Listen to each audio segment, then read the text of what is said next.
बॉलीवुड के top singer सब में से एक जे सबके फेवरेट हेथिन, दोसर केओ नहीं, हमर अहाँ के सबके फेवरेट अरिजीत सिंह, जे बॉलीवुड के सबसे सक्सेसफुल टॉप सिंगर सब में से अबै छथिन। जे अखन तक में जते फिल्म सब अबैत हैत, अखन तक में लगभग बहुतो फिल्म सब में हुनकर गीत रहबे करै छै, जे अखन तक में 6 से बेसी गीत गाबि लेने छथिन। मुदा आब वो किछु नया ट्राई करऽ जा रहल छथिन। वो आब डायरेक्टर बनऽ के तैयारी कऽ रहल छथि।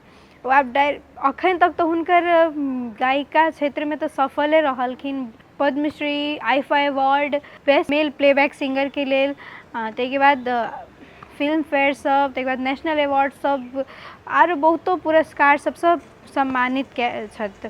सिंगिंग करियर के बात करी तो अखन तक तो सफले रहल छथि 38 वर्ष के उम्र में। मुदा आब वो फेर नया किछु ट्राई कर रहल छथिन, डायरेक्शन।